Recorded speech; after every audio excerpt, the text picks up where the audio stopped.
What is up? Oh, whoa, okay. Jesus. Oh. Wes is all about it today. I think for the theme of this episode, the cocaine has finally hit. I'm Nick. I'm Alexis. This is Metal Waifu. I got depression. Don't. We can't just go into the. Referring to our jokes we have made outside of the episode. I showed her. I showed you the gloriousness that was Zach Fox, and now it's just Thousand Island dressing. I got depression. Be careful, we're not 10 minits in. You're gonna get flagged. I know. Run away. Flag. For the guy to do from Hitalia right there. Yep. Italian. Flags are way over there. Yeah. Wow. All right. What an intro. Welcome to Metal Waifu. Welcome to Metal Waifu. We already did that. This is our very interesting music-based episode. Yeah. Where we talk about one of my favorite decades and one of Nick's inner demons. I don't know. Because he seems to really dislike this decade. Oh, well, no. Okay. First off. For the genre. Okay. Yeah, okay. In terms of the 80s, in general, in terms of metal, it's not the worst decade. It's actually a very important decade. Oh, yes. Very important, which I have in my history. Yes, in I would say, the later half.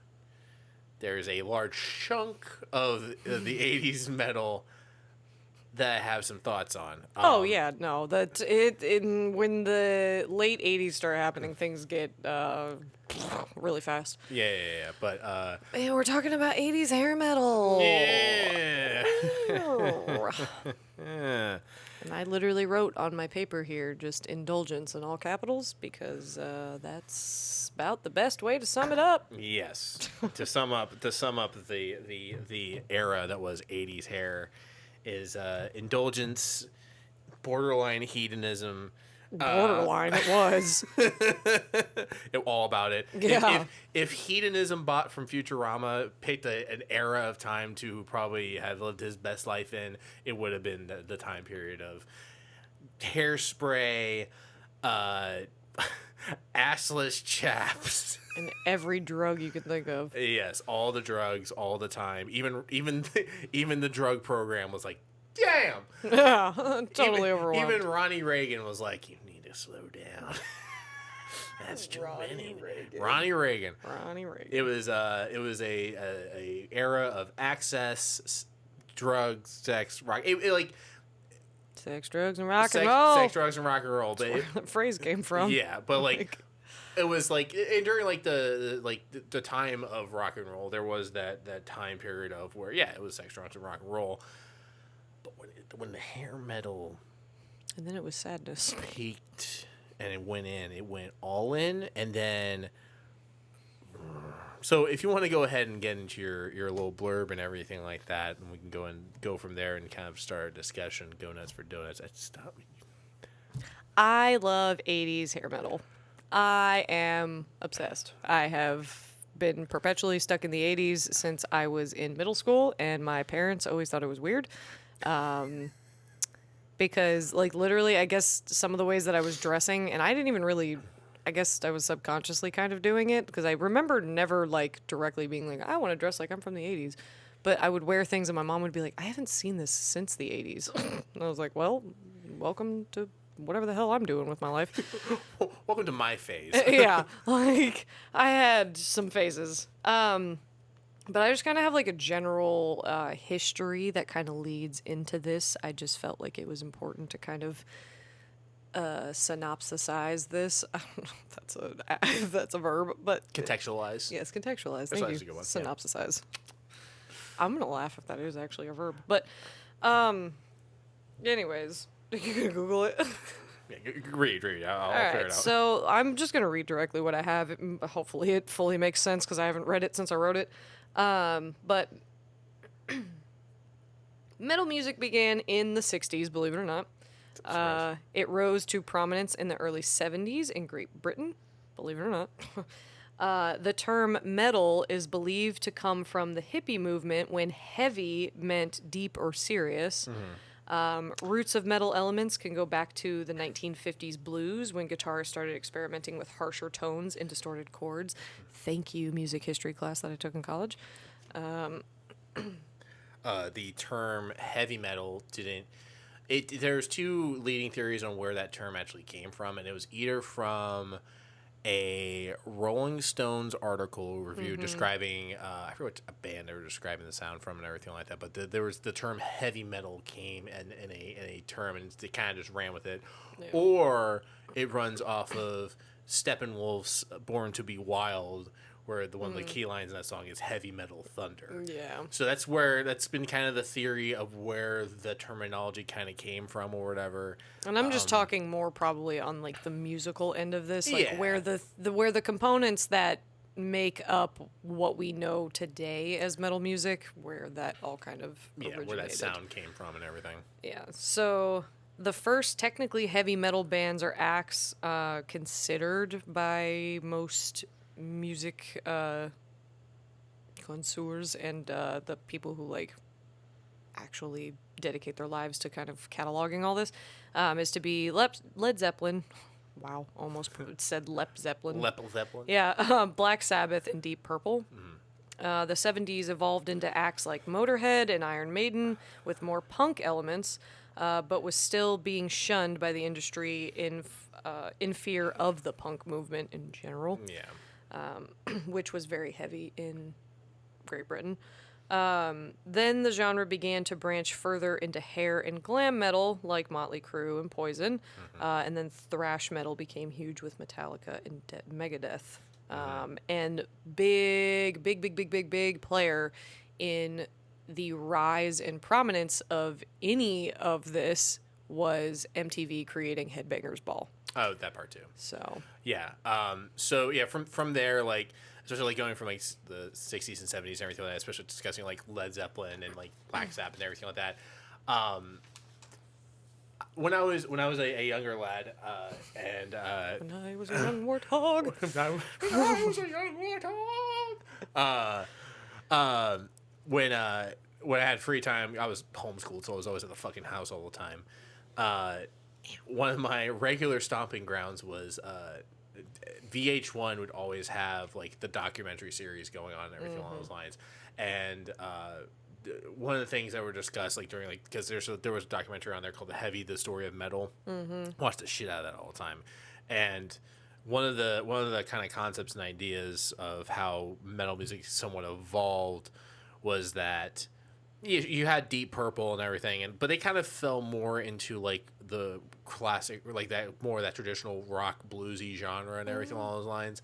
So like you still had like the rock acts kind of coming through that end, but the real like the dividing of how metal sound evolved really did come from Sabbath and from Zeppelin. And from there, you had Sabbath coming in with these darker, heavier tones, these more jazz bass, experimental kind of sounds and everything. Weird ass vocals. Yeah, as weird as Ozzy's vocal range can let it be. Love Ozzy, but yeah.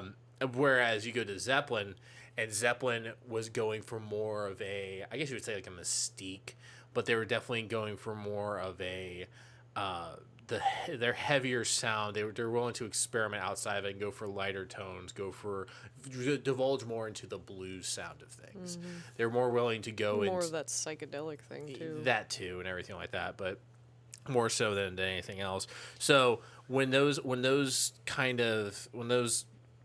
two bands kind of branch out into those kind of divisions, that's when you start seeing where their roots kind of come in and start branching off. So like when you get into Sabbath, right? Sabbath is going to bring out more bands like your Iron Maidens or your Judas Priest, like later on, like the 70s and 80s. That was another band. Your Motorhead, sure, and everything like that. Whereas like you get more into like Zeppelin side of things, you get a lot of those lighter tone bands and everything like that, and I think they lean more once you get in, like the hair metal.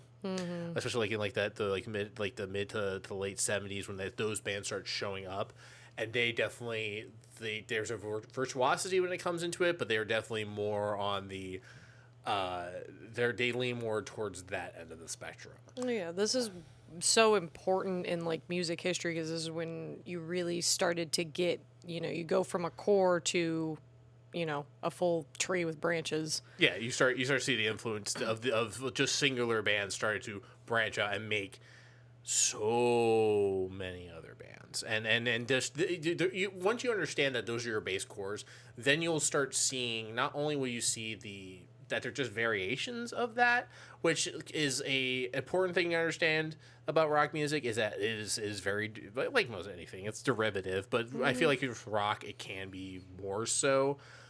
But it's when rock becomes, you see those influences, but you see what the directions they take him to, it goes nuts for donuts. Like British steel era metal with like Sabbath and with Priest and Iron Maiden and all those guys, they're going nuts. Like they're doing all kinds of like harmonies and vocal ranges, like all kinds of like nutso gutso stuff.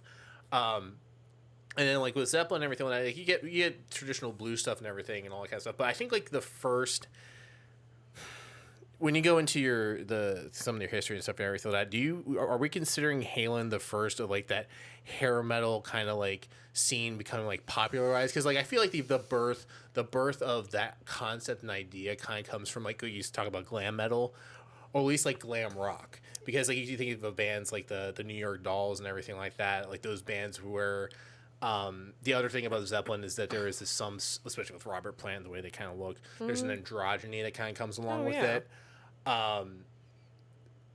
When you go off into like the hair metal kind of points, where's like your core bands are like, I would say like Halen, Def Leppard, and all those guys, right? Yeah, I mean, they're so kind of how. So there's like a lot of things that I kind of want to touch on in this like overall, and like the way that the industry kind of handled this, and how everything evolved. I mean, Van Halen, like 100%. I mean, Jesus. Yeah, no, 100%. Like. I'm trying to figure out how to segue this in my brain. And I'm struggling. What would you think would so Van Halen was definitely the catalyst of becoming that evolution of like the Zeppelin sound, but also still having that like, because like Van Halen's like history, they're all virtuosic, like absolute musicians. Ooh, they're musicians. Like they write insane music, but because of like you have a character like David Lee Roth coming in, and he adds that certain element of, not only like he adds like when you hear Van Halen play, you hear like these crazy like intricate parts and all that kind of stuff. But then you have, oh yeah, he was all performance. Yeah. I think that's where like a lot of the big performance elements come. Like, so kind of how I'm also looking at it is like one of your pioneer places for this genre and this whole like epidemic basically that happened because it literally took over the world so quickly and then tanked also so quickly. Is Sunset Boulevard. Yeah. And everybody trying to get to whiskey. That's where you want to. Yeah, that's where you want to play. And so, Motley Crue really set a huge standard. And then part of the big shift in the standard was when Guns N' Roses came around. Yeah. Because they were doing the polar opposite of. Because Axl comes out with straight hair and a bandana, and they're just kind of in jeans and,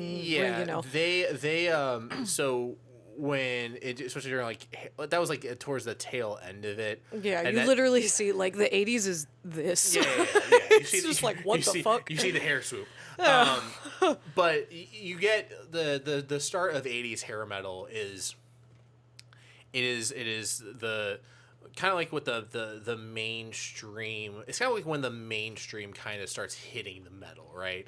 Because the whole concept is that you're taking some concepts from metal itself, and at that point, its iterations were in British steel era where it's still that like aggressive, like still like, you know, in the like in that underground but still kind of pushed off the side a little bit. There's you know, there's the whole panic thing where people think, you know, you listen to a Judas Priest record backwards and all that kind of stuff, and Kiss and everything like that. Which then, but then a band like Kiss and a band especially like Judas Priest, where Rob Halford is bringing his BDSM stuff into a fold where most people are just like, that looks fucking cool, I want to wear that. And Kiss was kind of the one that also pioneered like the men wearing makeup idea on stage, because there wasn't a lot of bands, because again, like, I think a lot of people forget that Kiss didn't start in the 80s. No, they started in early 70s. Yeah, possibly. I think one of their like earliest songs might have come out in the late 60s. I'd say 70s. But yeah, definitely 70s. But you know, for a while there was no makeup, there was no costumes. It was them and Cooper. Yeah. Yeah, it was them and Cooper was coming off of more of like a vaudeville, like he was about theatrics and everything like that in his sounds, and then Kiss came together and would do more of the makeup stuff and have the whole mystique and all that kind of stuff. It was more about the performance than necessarily the music with Correct. them. It was I would almost say kind of in a way somewhat of a gimmick. Oh yeah, 100%. Yeah, it's a. Do you see how much money Gene Simmons is still making off of all that memorabilia? I know, 100%. The Kiss is the prime example of how marketing and selling out can absolutely be the 100% way to go, even though you may not have the artistic integrity that some bands may acquire. I don't think they give a shit. No, they literally don't care. They're rolling in so much money, it's ridiculous. It doesn't probably matter to them. But those stylings, and I think from Kiss especially, because I did think back to that, those stylings and a lot of the styles that were coming in, mixed with some of the androgyny and stuff coming from that, Aerosmith as an example and everything, and taking those sounds, taking a lot of the what people would consider more harsher tones, and putting them in major keys, lighting them up a little bit, like giving them a little more of a pop flair to them, is what, especially with like Van Halen and it's like Def Leppard and your Motley Crues, but even like Motley Crue still had like their like early Motley Crue, like Livewire and all that stuff. They still kind of had their toe tipping in like some punk, but they had some aesthetic and everything like that. Oh yeah. But a lot of those sounds, it's metal and pop. Yeah. And that's what kind of carried that massive wave of 80s hair metal to the forefront to everyone, was because everyone was listening to it. Everyone was about it. Like, and once the first band got signed and was making it big, and I mean, like, it was making it huge. Every single person, every label was trying to sign somebody that was on Sunset Boulevard most of the time. That's how Poison came about, was they actually traveled to Sunset Boulevard because they knew that they were not going to get recognized being in that small podunk town.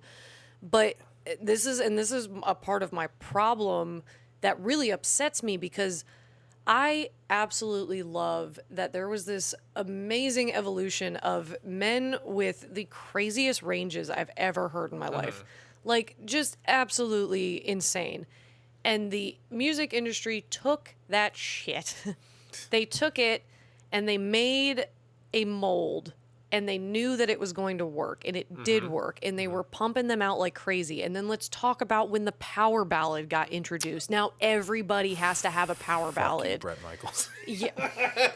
Everybody has to have a power ballad, which I'm not even going to lie, I'm a whore for power ballads.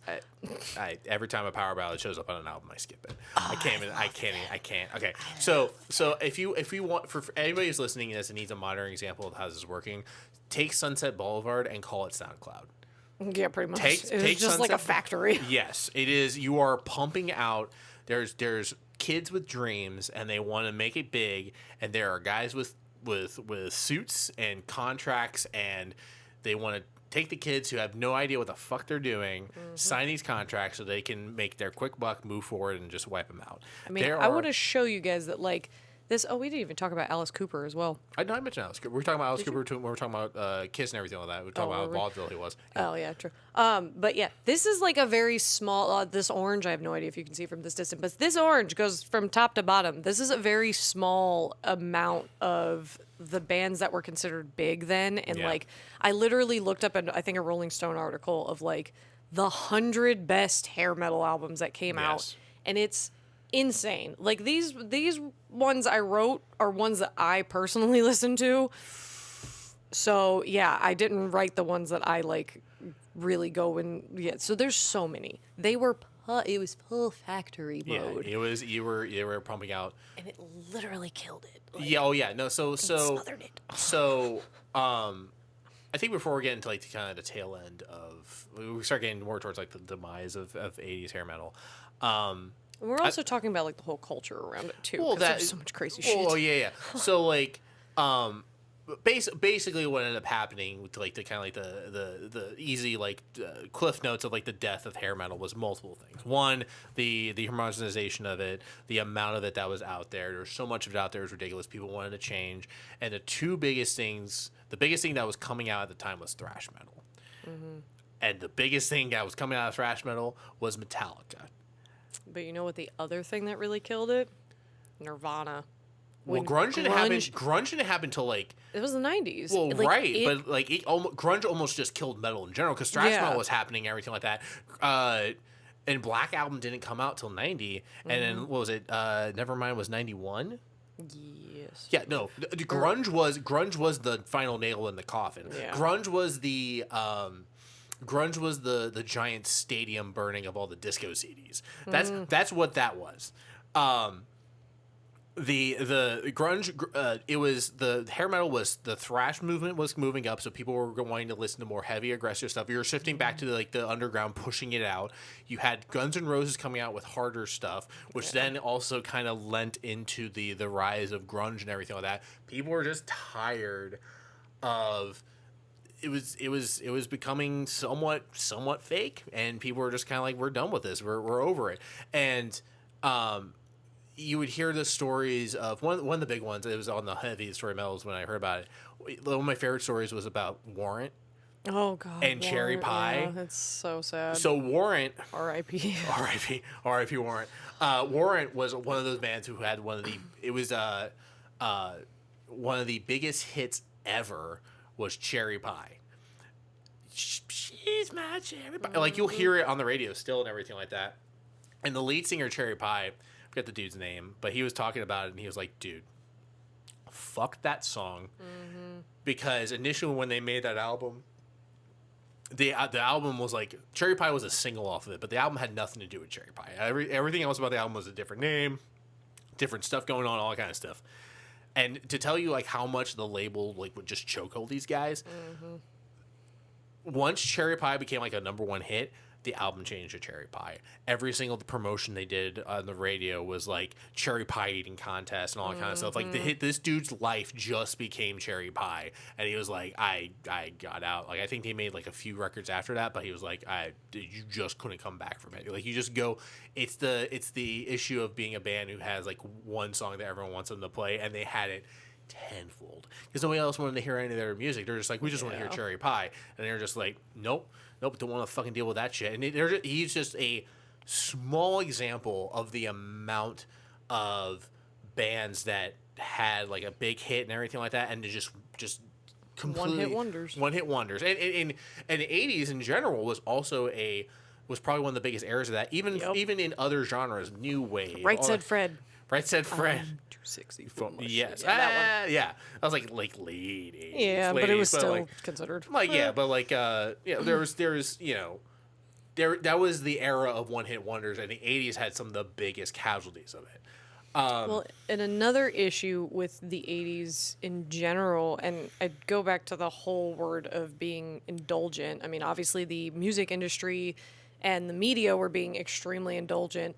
So were the artists. Oh, yeah. The artists, I mean, especially, so you get in from the early to the mid 80s, and I mean, everybody was hammering, like, everything was at full blast. They were spending money like there was, like, it was never going to go, you know, The money will be here forever. yeah, It'll they were never leave. going to run out of it. Nobody was ever investing properly. They were doing every freaking drug and drinking every bit of alcohol that they possibly could. They were partying like crazy, having sex with everybody. Like, everything was so indulgent. Everything was so just about, I want to have fun. I want to escape. I want to just have a good time. I want to just get away from my life. That was the whole thing with the 80s. And it completely imploded on itself Yep. because everybody went broke. Everybody had drug addictions and alcohol addictions. AIDS happened. Yeah, AIDS happened, which, oh my God. And all of these people are out having crazy amounts of unprotected sex already. Yeah. Groupies, I think, were definitely part of the downfall in an interesting way. Yeah. Okay. So everything you're hitting on. So one, I guess this is partially also a partial review of one of my personal favorite movies of all time. Is a great movie, fantastic film called The Decline of Western Civilization Part 2. Directed by Penelope Steepless, whose biggest other credit, besides she did 3 versions of this film, was Wayne's World Part 1 and 2. And this is the movie that got her the directing gig for that. But what that film does is what it kind of initially did for the first movie she did. So the first movie was about the punk movement. Yep. And she talked about I watched part of it. Yeah, it had dead Kennedys and everything like that. Like it was talking about that whole genre going into it.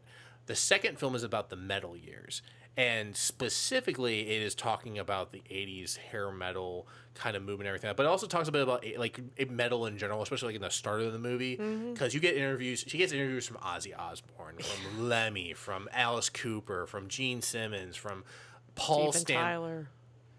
The Paul Stanley scene where he's in the fucking In the bed with all these bitches. all these like, oh yeah, just yeah, And they're just like rubbing on his chest. rubbing his, like I was borderline like, just Jesus. rubbing on his like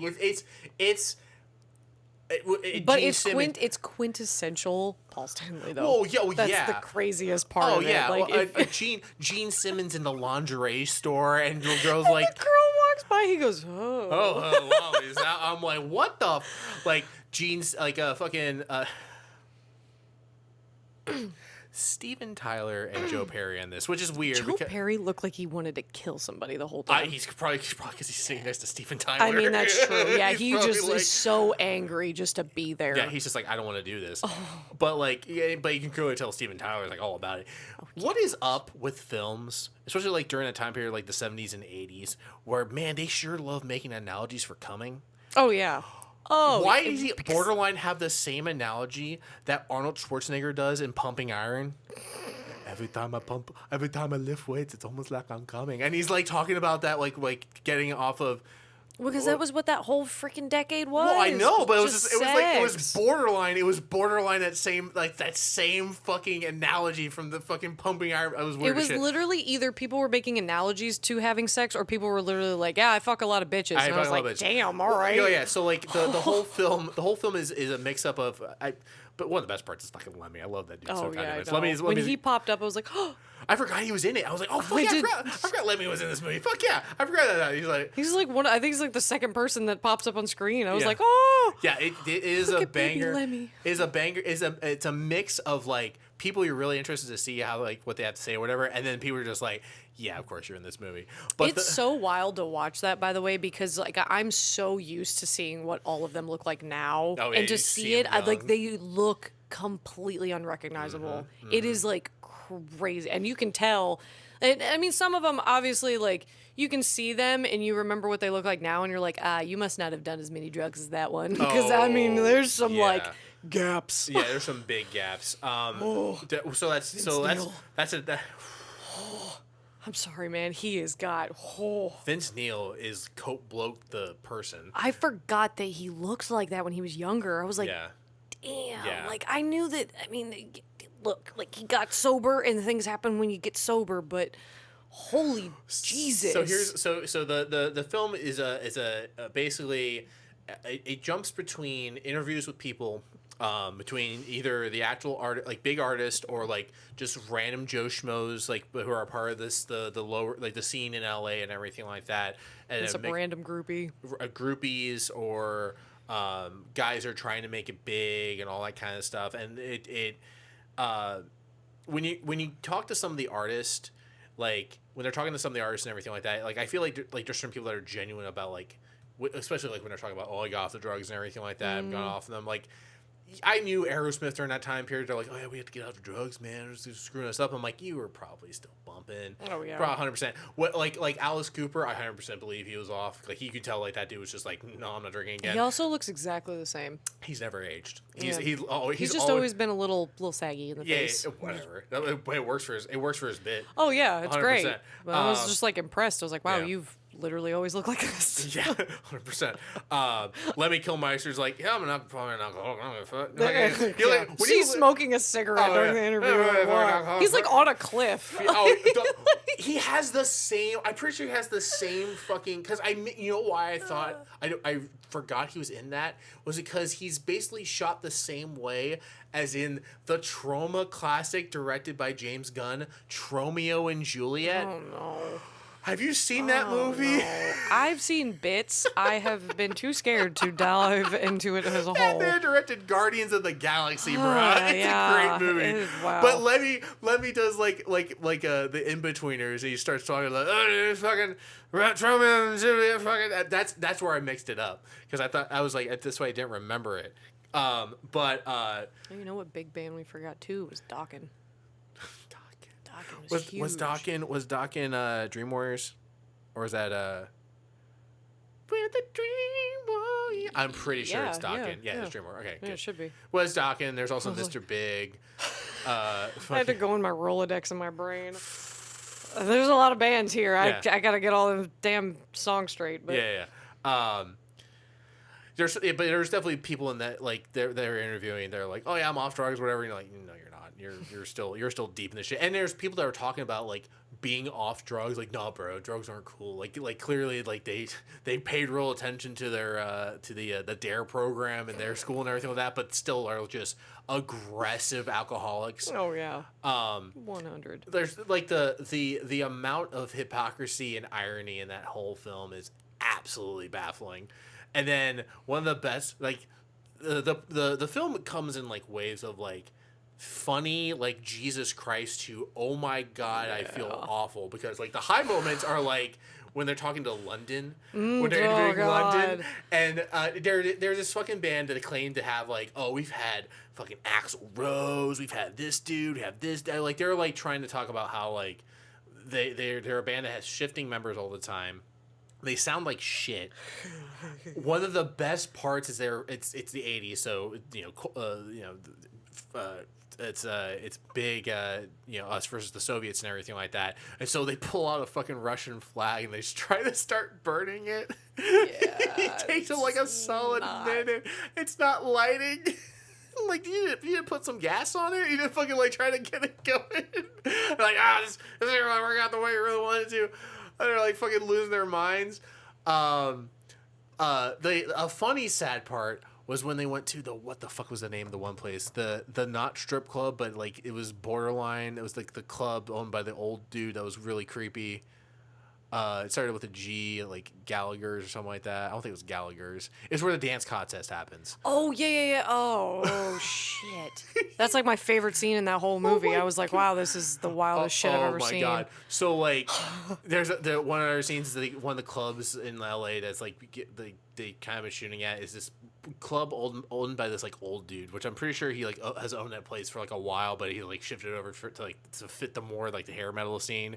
But he's also, like, an old creepy guy, so there's, like, a bunch of, like, young women around. He makes some, like, he basically makes, like, the equivalent of, like, the Matthew McConaughey line in, like, Fast Times at Ridgemont High, where it's, like, fucking, like, doesn't matter how old I get. Yeah, I keep getting older and they just stay the same. He basically He's says outside the bowling alley. Oh yeah, fucking Jesus. He basically the old dude makes that line. He basically just because he keeps on, like, bringing on, like, 18-year-old chicks and everything like that, which Penelope, like, calls him out on. She's like, So you find this kind of fucking weird, bro. Like, And I love when she's like interviewing the girls and they're like, just asking them like, so do you enjoy this? Like, what do you get from this? oh, I'm looking to reinvest in a condo or some shit. I know. She's like, I'm really hoping it, because what, the prize was like $1,000 or something? Something like that.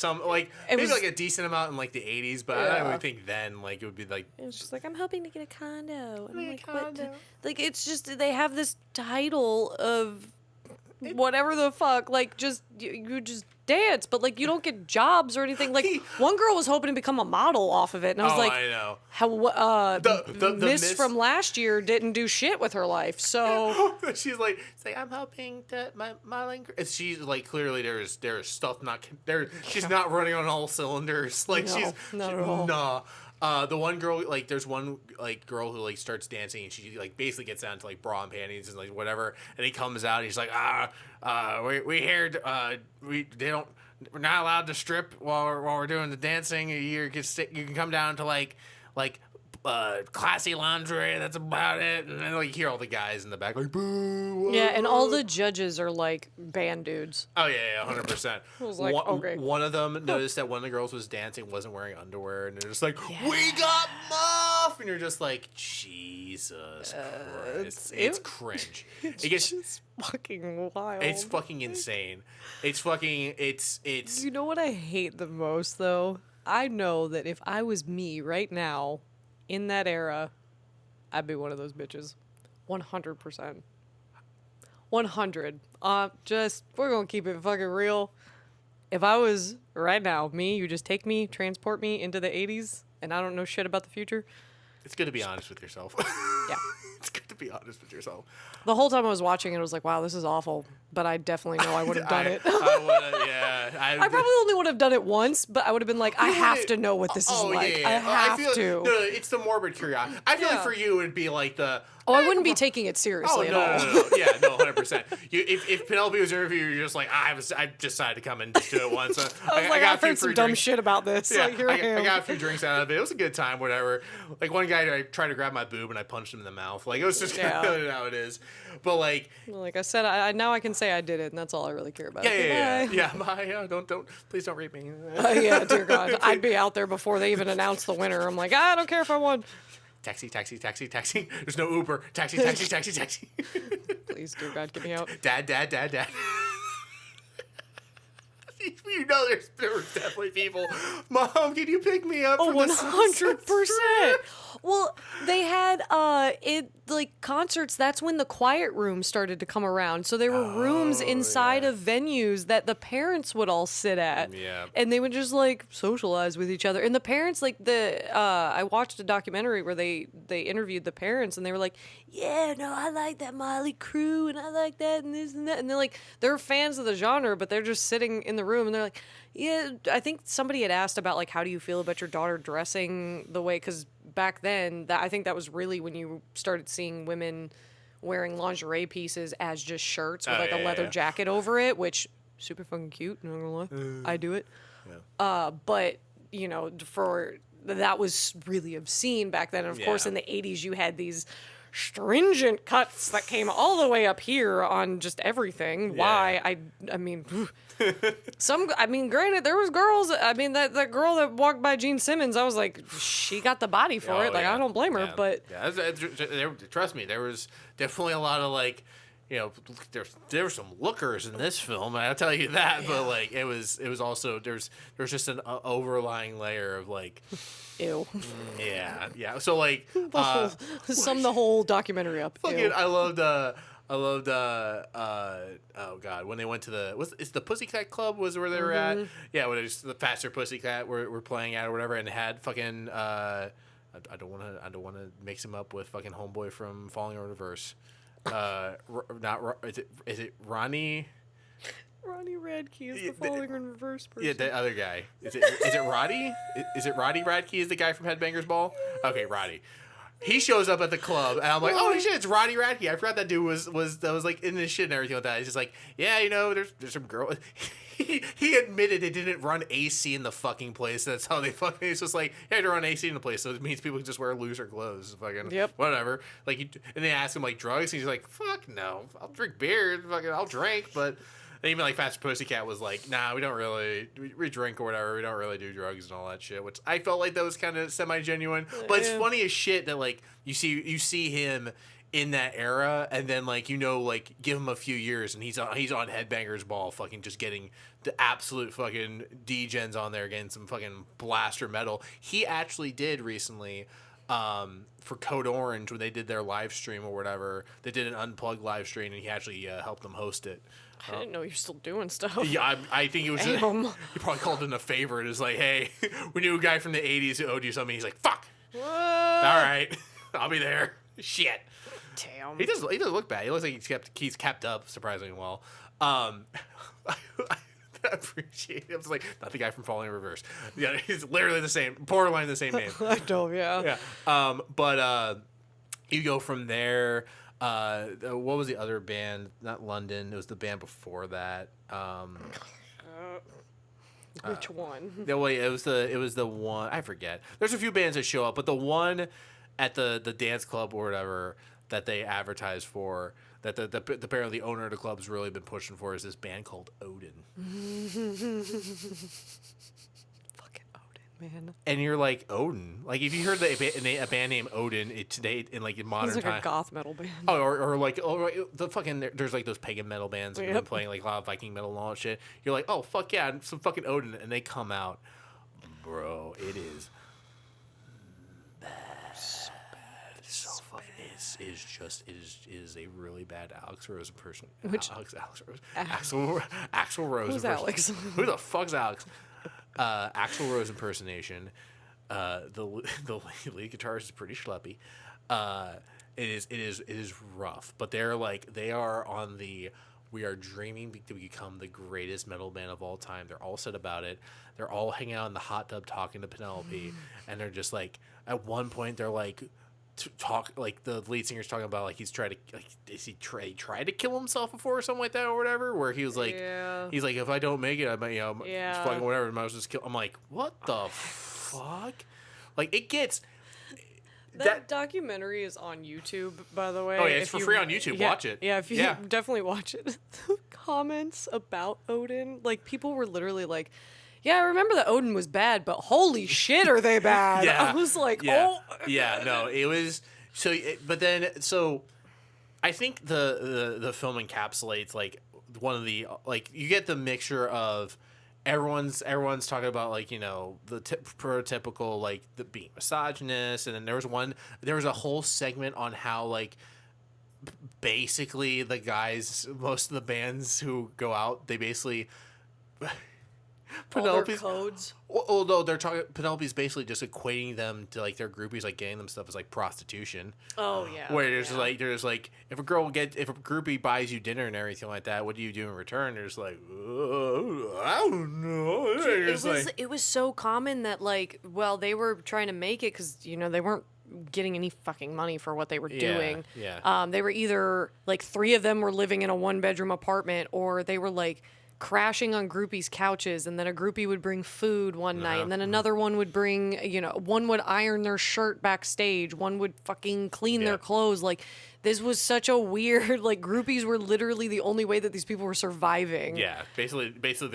they were the unsung mothers to these poor chaps who were. They really were trying really hard. And there's like iconic groupies that every band knew, and they had their own documentaries made about them because they were the groupie. They were the groupie, and they tell you the fucking skeeziest stories. One was an elementary school teacher by day. Yep. I was like, bitch, what? Shit was fucking wild. So then like there was that whole thing, and then of course there's the whole just like absolute misogyny of all that. But they had like girls on there as well, and they were trying to make it and all that kind of shit. So there's that. There's also the talk about the AIDS epidemic and everything, and like talk about like how that affected sex and all that shit. There's also the I forget what the group she was a part of was called, but basically the prototypical conservative mother of the 80s who is like she ran the group that was like she was showing Penelope like the different arm gauntlets and shit, like this arm gauntlet was made of screws and nails and all that shit, and this is a collar that they wear. Oh, so yeah. yeah.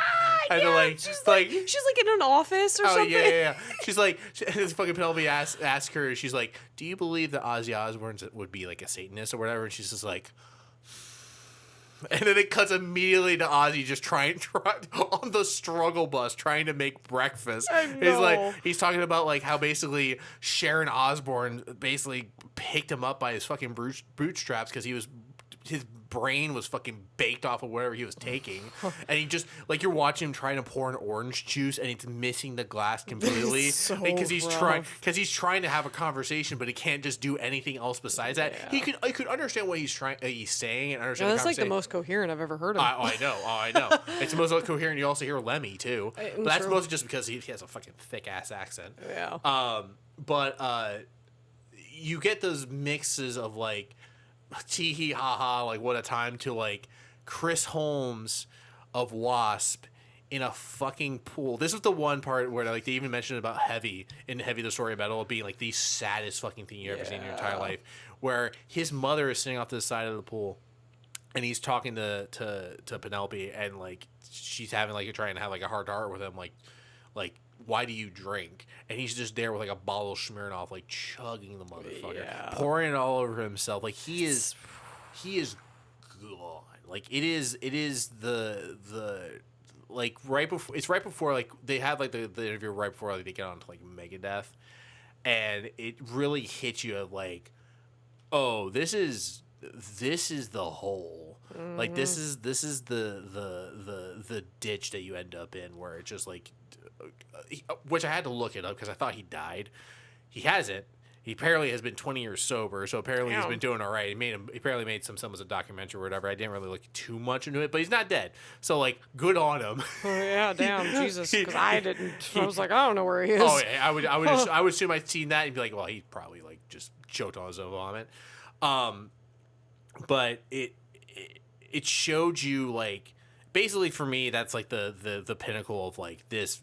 I think 80s hair metal died on that scene. And it's funny that you kind of bring that up. I don't think it was in that documentary. I think it was in another one that I was watching. Because I also want to talk about the release of This Is Spinal Tap, because that caused way more problems than I thought it did. Oh, I'm sure. But there was a girl that, because they did talk to some of the female artists as well that were like Blondie, Joan Jett. I can't remember what those two that were like, what do you do when you're not playing music, or like whatever? And they're like sex, and sex, Jesus. Yeah.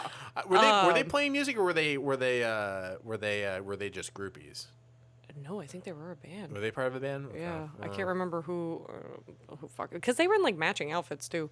Yeah. But in one of my other documentaries, a girl literally said, and this is kind of like, I mean, you realize how sad the 80s was in its core. Mm-hmm. You know, once you get rid of all the hairspray and freaking leather. Yeah. She literally said, she's like, honestly, I don't remember much of it. It's all a blur, but if you don't remember the 80s, or like if you do remember the 80s, then you weren't really in the 80s. Like you weren't doing the 80s properly if you remember anything. And I was just like, that's the saddest shit I've ever heard. Yeah, but like, it's accurate. It is, because nobody, like, so many of them talk about the fact that there is like periods of their life that they have no recollection of because they were so fucked up. Yeah, like, I mean, and if you look at the 80s in certain angles, and you're just like, yeah, it would make sense that you had no recollection of it, because look at fucking cringe most of this stuff is. And how nobody in the 80s had like sepsis, I don't understand, because people were just like peeing everywhere in venues and like vomiting everywhere in venues. Like there was just no care in the world. I mean, like, yeah, it was a wild. And then they're having sex like right next to the vomit that's on the floor. Yeah, just there was one. It might not have been in that. It might have been in a different. I watched a lot of documentaries back to back, so I'm blurring some of them together. But there was one they're talking about that they went outside and there was two people having sex in a dumpster behind the venue, and I'm like, what the? How the hell are any of you alive? It's it's a weird time, because like, so my thing, so like, at the end of Decline in Western Civilization, it cuts to Megadeth, and they talk to Megadeth, which is really awkward, because then it also has fucking homeboy who just got fucking kicked out of the band because he may or may not have fucking videos of him fucking having no nose with a Yeah. God damn it, David. Not Mustaine. That wasn't Mustaine. Oh, jeez, yeah. For the love of God. But they were like talking about like, you know, fuck the hair, like a lot of those thrash guys, like fuck that movement, fuck hair metal, fuck all that shit. Like we're getting real shit and everything like that. And fucking Dave Mustaine and his fucking frilled fucking leather know. He jacket was like, shit. "Fuck that shit." Yeah, fucking doing the fucking lip shit and fucking all everything like that. It was like, the fucking Sunday play was like a banger. But for me, there's certain aspects of like 80s hair metal music that I appreciate. I think there's a lot of virtuosity, especially as a guitar player, that I like. But like a lot of great guitarists came from that era, such as Van Halen, Paul Gilbert from Mr. Big, and he's become very big in like the teaching community of just showing people like he has helped a lot of like guitarists progress metal in its current age just because of a lot of the techniques he's shown. There's a lot of guys who have made a legacy and survived that era of hair metal and of the 80s and of that time period, and have had a legacy outside of it. Oh, yeah. But besides that, I do feel like 80s hair metal and of that genre, its legacy, if I even would consider it to have one, is between a lot of the music stuff I'm not interested in. No. Like I'm not interested in Wingers, which I'm still trying to figure out why the fuck some radio stations still play the goddamn song. 17 is a sketchy fucking song, guys. It is. It's so bad. Oh my fucking God. Why do you all still fucking play? Totally different. Get the fuck Are we? How about we talk about Christine 16? What? It's my same problem. It's my same problem with the fucking mid to early 2010s scene, kids and all that shit. All that stuff, it's basically hair metal 2.0. Yeah. It is. It is. And that's why I don't like it. It's in that same it's all well, see, and that's why like I think that's definitely lent into the like your interest in hair metal and everything like that.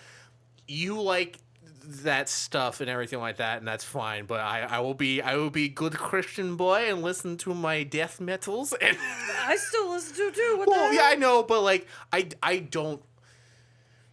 I just listen to everything. That's the thing. Well, yeah, I mean, and I understand that from your perspective and everything like that. Like you have your. While I do think I have somewhat of a broad perspective in terms of like genres, in terms of like not even just rock music, but like listening to like rap, hip hop, and some electronic and all that kind of stuff. I can go in other genres and everything like that, but when I find the lanes I like in those genres, I tend to stick to those lanes. And 80s hair metal, unless if it's like kind of something I'm familiar with and I enjoy personally, is something I never really had any semblance of interest in, just because like it just I never felt like it had any like artistic legs necessarily. And that's the whole issue too that I kind of like expressed, is at the core I think there's so many good things, and there's really like staple bands that I really kind of rely on. Like this whole list is not like, I don't listen to all of these people every single day. There's core people on this list that I'm like, these are the ones that I think have really, one, had a good longevity. Yeah. I think it's aged very well. The music industry and media really fucking fried. Like, oh yeah, but like it turned something that I think could have evolved in a different way. I think they could have taken it and really kind of like fleshed it out and really evolved it differently if these industry labels hadn't been like, ooh, we got a mold for success now, and we're going to make everybody follow that mold, and nobody can branch out because all of your people, all your listeners are now expecting this power ballad. Do you think is that why you lean into Visual K?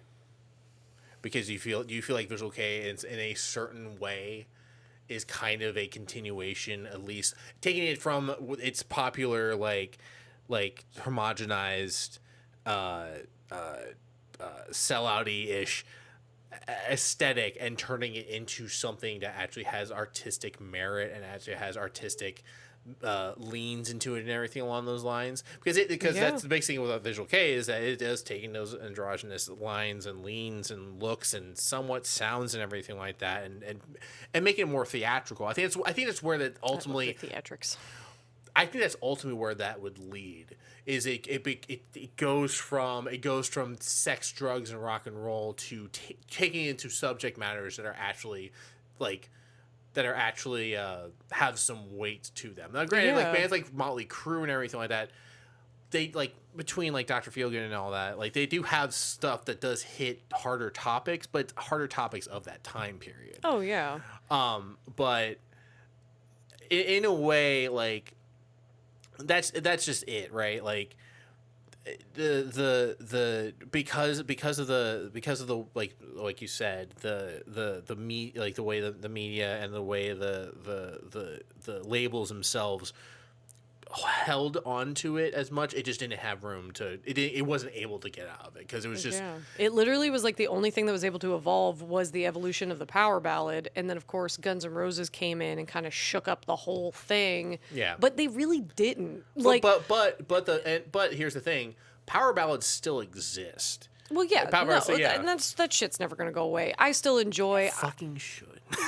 Well, see, no, but from like my artistic way, I really do enjoy when like heavier bands will show this softer side. Now, granted, there's plenty of bands that I follow that don't ever do that. There's plenty still out there, but there's some that like they'll release like 3 albums, and then the 4th album that comes out, they just put that one in there, and I'm like, what is this? It depends on how it's done. Oh yeah, of course. If it's like cheesy, if it's schmaltzy cheesy, no. I need it to be.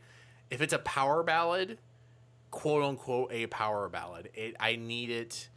If it's especially in the metal genre, I need it to be borderline grim and sad. I don't want to. I don't want to hear anything where it's just like it's about a girl, it's about a lady, or it's about love. She broke my heart. I want it to be like, I just like, just wallow in it, man. I need if it's going to be heavy, I need to be heavy and sad. I don't know how my fucking brain works, and it really makes me question about a lot of actually agree. Like, I totally agree on that, because there's plenty of, again, with like some of these bands, like Scorpions is one of my all-time favorites. First off, the Schechner brothers, I believe. I wasn't even gonna put Scorpions in the hair metal era, but like I guess they technically are. Yeah, technically are. Because even the other bands talked about Scorpions. Like, nobody ever talked to Scorpions, but people talked about Scorpions all the time. They're German, right? Is that what they're? Yes. I think so. Yeah. Some similar along the lines, but no. How dare I? Almost fucking forget about Scorpions. That's what I'm saying. Like, I have Hurricane is a bomb. I have my core band. Like, I love Scorpions. I love Def Leppard.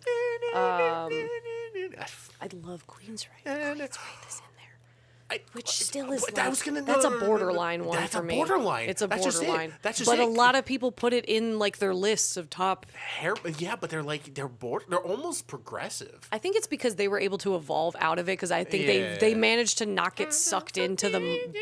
Yeah, they really managed to not get sucked into the mold. You know why? Because they're in between. Like, they're too pretty to be like a prog metal band, but they're close to like. I would almost say like they're like light Dream Theater. Yeah. Oh yeah. Yeah. 100%. Yeah, they're light Dream Theater. 100. Yeah. 100%. Like light Dream Theater. Yeah. No, 100%. I was gonna mention Queensryche too, but I wasn't sure where you felt about them in terms of that. Queensryche's great. Yeah. I love them. And yes, so like that's also a loose thing too. Is like how some people put people in the hair metal genre like that. Like again, Scorpions, and they're also an example of virtuosos. Michael Schechner, who wasn't part of Scorpions, but his brother is an underrated great guitarist who like really had a hard time getting his name out until like Dave Mustaine, a lot of those like Kurt Hammond, a lot of those thrash metal guys love the fuck out of that dude, and they really tried to get him on like tours and everything like that to play with him and everything. But man, it's I think what happens a lot of the times when these people online that make lists or they like talk about it and they kind of get lumped in there, I think is because one, they might not know what to do with them because they Yeah. are so like kind of just like doing this on the fence. yeah. But there are very similar elements at like the core I feel of like what they're doing. Yes, yeah. they're doing them very differently, but the elements are kind of in a core state that people are like, with this. It was in that area, yeah. Yeah. Well, and I feel like that's if the person, whoever it's the person who's making that list and everything, also needs to be up front at first, being like, listen, because of the circumstances of where they came in at the time, they would technically be put into this box, which is then this is another fucking thing about genres and music and everything like that. People really want to put things in the boxes. Oh, They yeah. really want They- to put they you have are to this have a thing. label on it. I'm like- You are this thing. And Yeah. what that causes a lot of the time is that like people are like, I solely listen to this thing, and you're just like, yeah, but like there's people trying to do stuff outside of it, like, well, if it's not this thing, like black metal and all that kind of stuff, like people are like, this is what the fucking sound is, and if it changes, then fuck that. And like I'll like a Death Heaven and everything like that. I like listening to those guys who are just outside of it. But I also, somebody made a point about the black metal thing where they're just like, listen, Death Heaven sounds pretty good and everything like that, but the way they look is gonna be a problem because we don't want fucking hipsters in our black metal. Hipsters in our black And I'm like, oh, you're right. I don't want guys who have fucking Sob R8s or whatever the fuck they're called. See, and now here's the thing too. I just wanted to see if this had ever happened, and this might be part of why Headbangers Ball did talk about Scorpions and had them on as guests and Yeah. had their so like I think that might also contribute to the issue is That's like anybody who came through Headbangers Ball, they all got put in a box. Well, yeah. Well, Headbangers Ball also evolved. I mean, yes. Headbangers Ball went from like hair metal, but they also went into like other genres. And then like when Pantera hit, Oh, and yeah. they shift over, and then they're like, oh, we're gonna play some more heavier stuff. Oh yeah, and Pantera, surprisingly enough, did also start off as a hair metal band for Yep. 2 albums. Yep. It's wild. Yeah, it did. Oh god, their covers are awful. They're the wild. first the opening of Pantera's history, because like Vinny and Dimebag Daryl they were big Kiss fans, and so like they're kind of looking to go in that kind of subgenre or whatever. But then like I forget what necessarily happened, but then like Cowboys from Hell happened, and they went into that sound, and we are just like, ooh. Like that was like once Cowboys hit, you went into this vulgar display of power, and like it went from my favorite meme is fucking somebody took a photo from King of the Hill, and it's fucking Bobby punching John Redcorn's kid. And it's somebody put in the body, like it looks exactly like the vulgar display of power Oh cover. no, dear God. Oh my God. Dude, King of the Hill, listen, you know what's a subgenre? King of the Hill memes, man. Oh, yeah, they're great. It is so fucking good. But yeah, like, imagine that's the progression of hair metal. It's Pantera. I mean, That's what the actual progression of hair metal was. Is we can't sound like this at all anymore. yeah, it's just stop. It's done. Just It's stop. done. It died. It dead. It's the horse is dead. You fucking killed it. But yeah, so like you naming like Scorpions and Creams, right, and everything like that. There are definitely examples of borderline hair metal adjacent that I would appreciate and listen to and everything like that. And let me look at this list that you wrote. The other side's like, fuck Nick, you ain't shit. Piece of shit. You wrote Wing. David Lee Roth. Have you seen David Lee Roth on Joe Rogan? I've heard about it. I haven't actually watched it. Oh, he's missing a tooth. I don't know what the fuck. David, first, Okay. oh, dude, it was weird. I was like, what? Bro, that was an example of like some people at like the fucking 80s like decided to come up and creep up behind him, and it's just like, fuck you. You remember that blow you did in 85? And you're just like, oh no, my tooth. Like, it was a weird Twisted Sister. I appreciate Twisted Sister's kind of a meme. I know. I appreciate Dee Snider as like a And he fully embraces it. Oh yeah. Striper one. Honestly, his family show was so good because that was when like Gene Simmons' Family Rules came out, and then Dee Snider's what the hell did they call that show? I do not remember. Shit, I really enjoyed his. I enjoyed his more than Gene. Tesla, I do like Modern Day Cowboy, but I don't know any other song from them. It's Cowboy on the Modern Day. Quiet Riot. That was another thing of 80s hair metal too. They fucking loved doing covers. Oh yeah, and that's literally like how a lot of them got their start. Yeah. Well, fucking Quiet Riot was fucking Come On Bring the Noise. Yep. And fucking Van Halen was fucking You Really Got Me and all that kind of shit. I think Halen was one of the original ones that kind of was doing that shit, and then like what was the one band in decline? What cover they did? There was like they opened with like a cover of a song. And I was that narrows it down. I know. It was much like the 80s. That film's a fucking blur. I forget, but like that was also a common weird thing too, which like, almost kind of got brought back because of fucking five dinger fest punch dingers. Hi, my name's Big Al, and I hit dingers. Jesus Christ. Have you seen that video of that kid? Oh, it's such a great video. I love that kid. Oh god. Five Finger Death Punch doing like like they did Bad Company, which is like a fine cover, but then they did 35 Specials Blue on Black. Mm-hmm. Yes, they did. Listen, man. Yes, they did. Basically, if you like Five Finger Death Punch, you're basically the equivalent of the fucking male enhancement pill at the fucking convenience store. First two Five Finger Death Punch albums are decent. Yeah. Where's the Answer has some really good songs on it. It also has the Bad Company cover, but like Burn It Down's very good. Like there's some good songs on it. Hmm. As soon as you get into American capitalism, just like get the fuck out of here, you sellout pieces of shit. And then I have my one Five Finger Death Punch story, and that's all I got in life. Have I never told you that story? Is this a story we can talk on the podcast about? Is that a no? Well, I mean, like I've openly talked to. I don't know if he would appreciate it on the internet. I don't know. I don't know if he'd care. I have no idea. I don't know if he'd ever. I'm not really here to start drama, but I had a night with the bass player, not in like the sexual way. Jesus Christ, I should just like really like where you were working, or you were on tour and everything like that, or it was just kind of like a. I was fresh off of Warped Tour, so I was not 21. And I happened to run into him in downtown Orlando after a show because I was friends with all those people. It was more Warped Tour bands. My friend was running in front of house.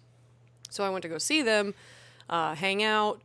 They all wanted to go to bars and everything afterwards. I was not 21. The first bar they go to, there's a guy checking IDs at the door. And I'm like, well, all right, guys, I guess I'm going to go. I was either going to go back to the bus or I was just going to go home. Mm-hmm. And I turn around and go to leave. And this giant man with a dreaded beard stops me and goes, where are you going? And I was like, I'm only 20 and I'm not going to make it in the door. And he goes, come with me. He's like, nobody will question you. And I'm like, and I could not for the life of me, like I kept looking at him and I was like, he looks wildly familiar, but like I'm not a huge Five Finger fan. So like I wasn't putting two and two together, and I'd been drinking already by that point. And so we went into the bars and we're like bar hopping around, and I kept running into like the friends that I was with, and then we would depart and then we'd all end up at another bar together, and it was just weird. And it was so odd because we're hanging out, and so like people would come up to us and they would, be all excited about him and like want to take photos with him, introducing themselves, and then they would introduce themselves to me because I was with him, and I was like, who what the hell's going on? And then I distinctly remember I am at, I think it's called Frosty's in downtown Orlando. It's the Christmas theme bar. Oh, yeah. It snows every few minutes in there, or every like 30 minutes. And I ended up running into a bunch of my friends again and one of them pulls me aside and she's like, "Do you know who you're with?" And I was like, "He looks wildly familiar, but like I'm not placing it." And she goes, "It's the bass player for Five Finger Death Punch." And I was like, "Oh, because they were playing the arena the next day, I believe." Okay. And that's why they were in town. And I was just like, "Oh, Oh. that makes so much more sense." Like, I mean, and this man is like giving me shots upon shots. Like, God. I am drinking a lot. I was supposed to go home. I had to crash at my friend's house because I was intoxicated. Yeah. And by the time that I did finally say, like, I'm leaving, he was so upset. We were at another bar. I have a photo with him. I took a photo right before we left. And, like, he did not want me to leave. He kept, like, he's like, "No, why are you going? We're still..." It was, like, 2:30 in the morning, I want to say, or something crazy like that. I was exhausted. I wasn't even supposed to be there for that long. Yeah. And I was just like, "Dude, I can't keep doing this." And it was a little weird.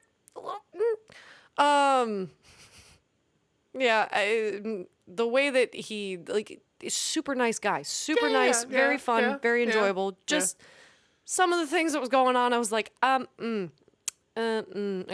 Yeah, I gotta mean, leave. there was probably some decision making and everything like that, and then it probably ended up being like, yeah, no, I was like, I don't want to be a statistic. I was like, I gotta go. Jesus Christ. Not in like, Not like in I know what you mean. I don't not what I mean. I'm just hoping that like everybody else doesn't Not- think that I'm not- like accusing him no, of doing like no. yeah. I'm not accusing him of anything. He was very nice. I need to make that very clear. He was very nice, very cool. It was just I was 20 years old. Yeah. And I was in a situation, I was drinking a lot, and I was like, I don't think I should be doing this. I don't think that I should be running around with, this, like, pretty prevalent rock star, because everybody knows Five Finger Death Punch in some capacity, I feel like. It ended in a mutually, we're gonna call it a night situation, and it ended up fine. Nothing. We're not canceling the bass player. Yeah, no. He was totally putting nice. her foot down. No, if anybody's gonna cancel, it's us. But yeah, it was said some shit on here. Yeah, and I've said this story like tons of times because I just think it's funny. Like it was just a wild like memory that I have of that. I bar hopped with this man for like at least an hour before somebody told me who the hell he was, and I was like, oh. Yeah, so it was very, very interesting. And I still have that photo of us somewhere, and literally like the photo is me like making a face and he has his hands around my neck. That's the photo of the two of us. And he's like long ass tongue on this man, but he's got it out like Gene Simmons style in this photo. The photo's really funny. Yeah. I mean, we're both pretty drunk, probably. I mean, I was drunk. I don't know how drunk he was, but yeah, it was just such a weird. That's my one moment of glory story that I have in my entire 25 years of existence. Jesus. So I was gonna say, we were telling the story. I'm like, do we get an episode of Warp Stories, or is that just a? I don't have as many crazy stories on Warp. The problem is a lot of my Warp stories are very personal. They were crazy for me. So we are not getting a Warp Stories episode. No, there's guys. there's too many people that I don't think they would appreciate me telling stories. Yeah, it's just I also don't feel like completely embarrassing myself on the internet because I was a very embarrassing kid. Well, yeah, I was I was a crazy 20-year-old that came off of I came off of a 3-year relationship that ended really, really badly, hopped into another relationship that ended very, very badly. I was a fucking wreck. It just not, if I could do over, I really would, because I don't think I lived it up to the way that I wanted to. And also, it was just embarrassing. I embarrassed myself a lot. If it just happens that any of you were on that year of Warped Tour with me and I did something very embarrassing and you were, secondhand embarrassment, thank you for not saying it to my face, I guess. Because, I look back at it and I kind of want to pretend like it didn't happen sometimes. But it was a great experience. I had a lot of fun. Made a lot of great friends that I'm still friends with today. I'm not putting piano music in this. I'm not doing it.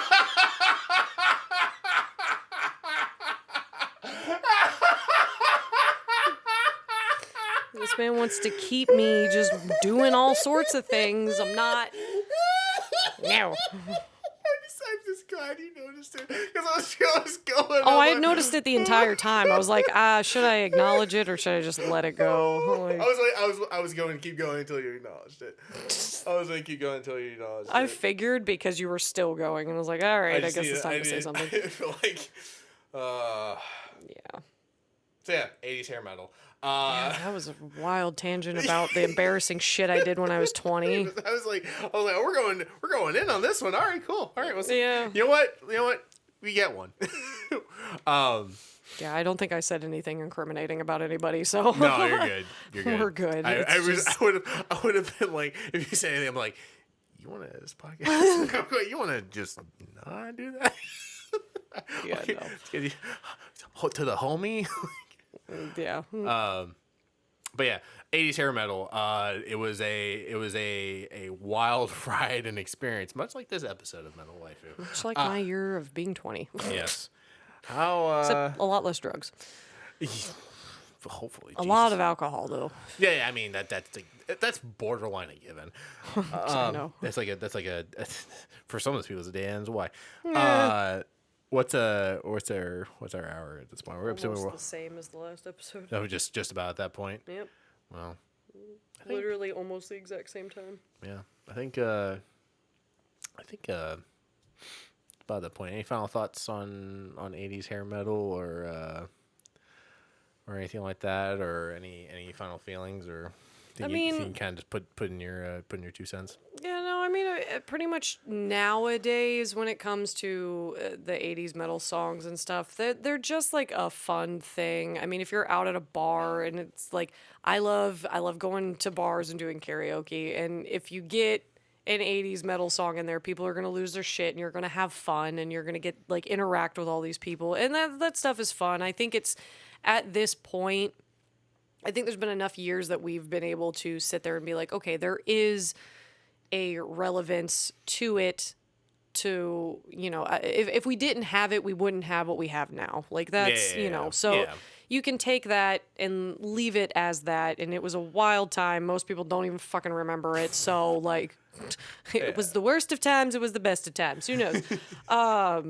But yeah, I think now it's just music that you can just have fun. I mean, people love to throw 80s themed parties, and that's all the music that gets played, or like the 80s synth pop and shit. Thanks, Stranger Things. Yeah. Oh, Jesus, yeah. Yeah. But I think it's just, it's just a fun thing. And I think people more now really only remember the 80s as these songs that came out and like the crazy aesthetic. They don't really remember all the really sad, dark shit that happened. They don't remember they don't remember milk cartons and all that shit. Yeah, Jesus. For 80s hair metal, in terms of music I am personally looking for or stuff I would personally listen to and everything along those lines, it's definitely not on my regular.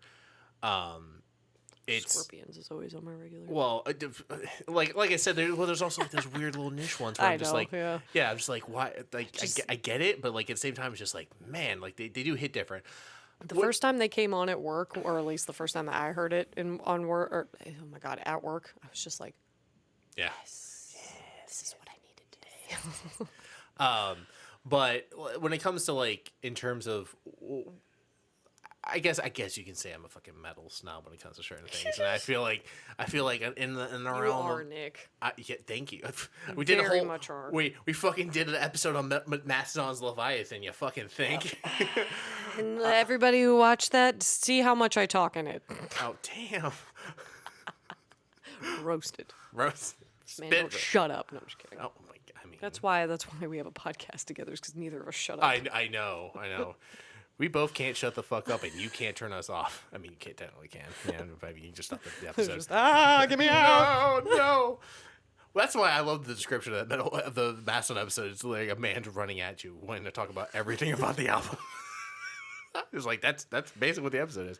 But overall, I do still appreciate it for certain aspects, musically, and in certain niche parts. But in a whole, I do feel like 80s hair metal, somewhat musically and somewhat culturally, could be viewed in a way that's a little debilitating.